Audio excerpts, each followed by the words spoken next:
the panettone is traditional for Christmas. It's difficult to make it at home, in other words.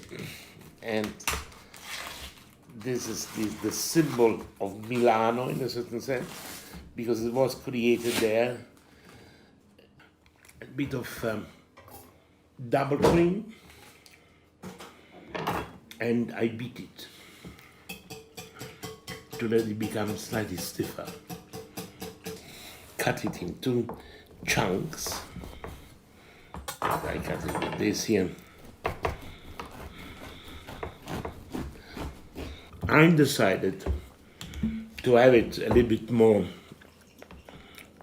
sort of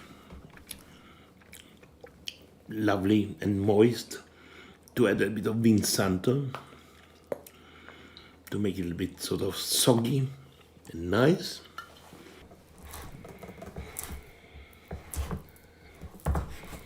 Lovely. And the entire body already prepared to a feast like this. But you see, you eat it once a year, you don't need to eat it all the time. There's Father Christmas pasticcio. There you are.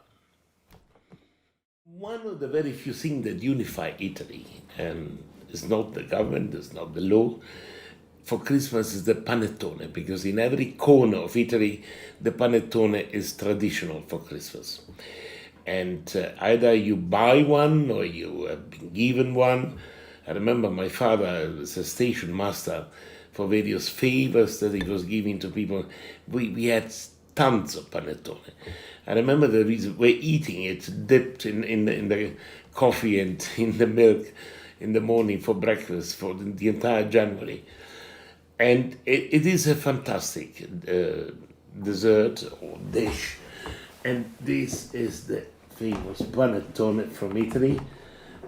And I suggest to buy the very simple one with a glaze on top.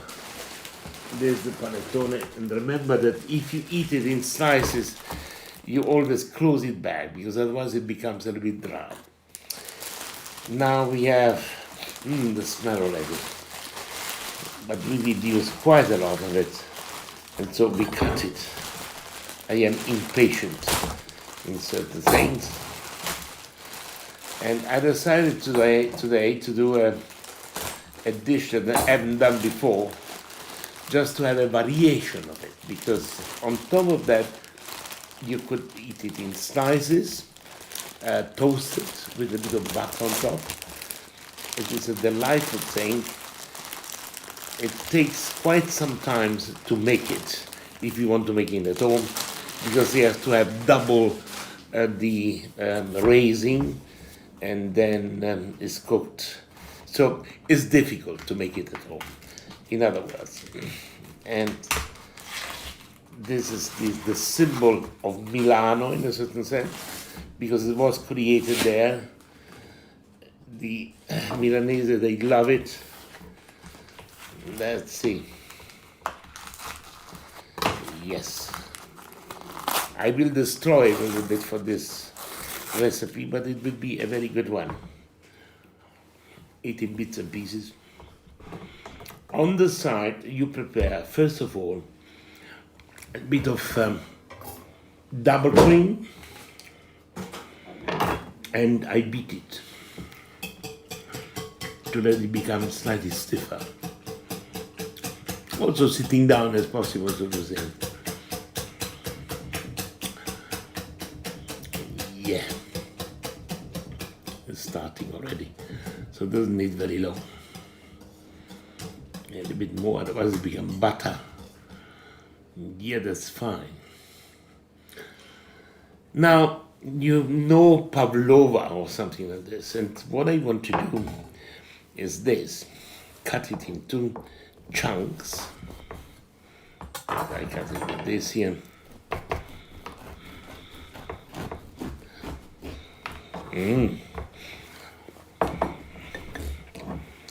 You always get bits and pieces.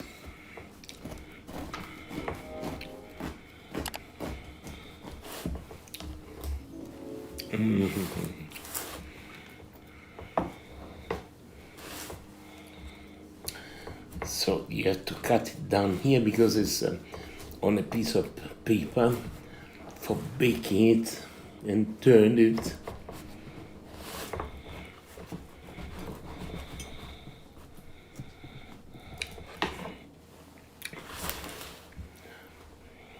Really curious because the first time that I do this recipe, so the panettone looks very nice. It looks fantastic. It's already moist and very, very nice. It's a lovely, lovely thing.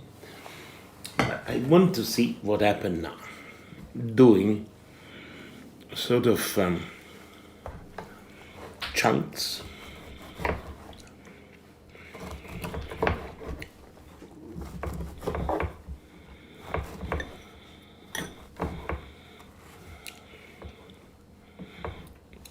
Also an instant dish, not to lose much time on it. Then we put it there like this. Oops.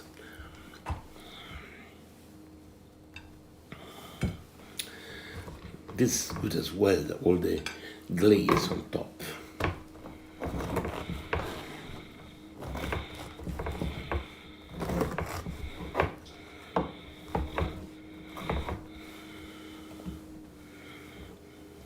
There you are.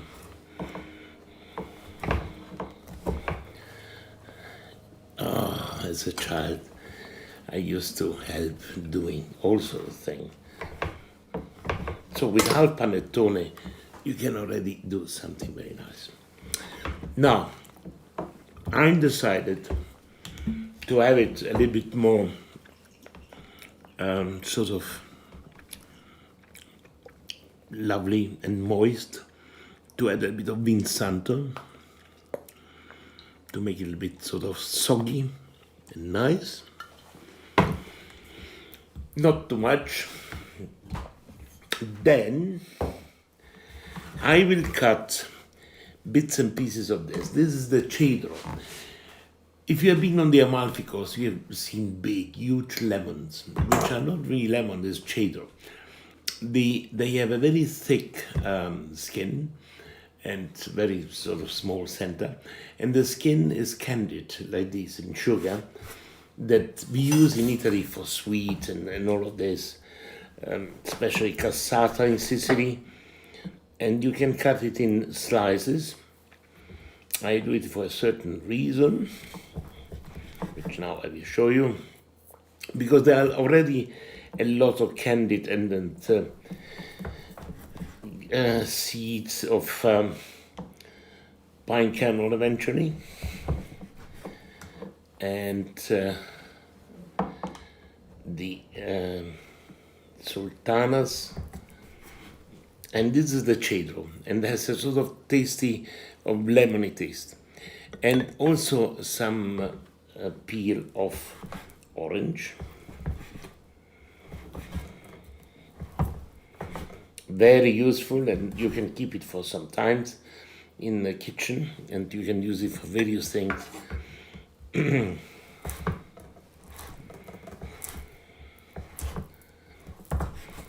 Lovely. Then you cut it in cubes like this.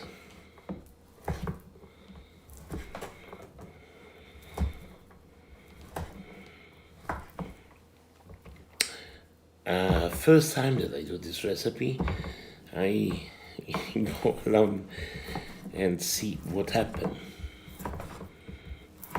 I think it will taste very good. I've never done an exercise of that. Now, you have the double cream. You know what is going to happen now.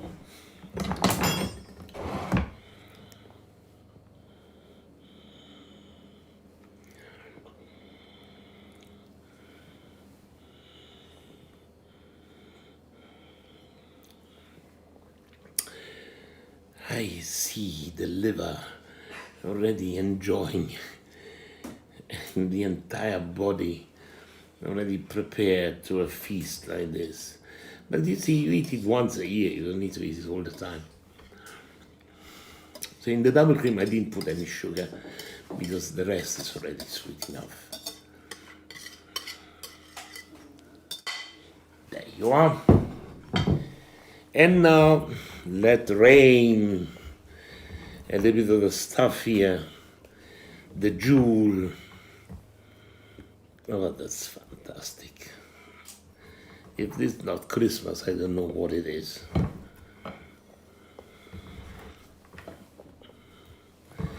Very fine like this. And what do we call it? Pasticcio di Babbo Natale. Babbo Natale is Father Christmas. This Father Christmas pasticcio. There you are.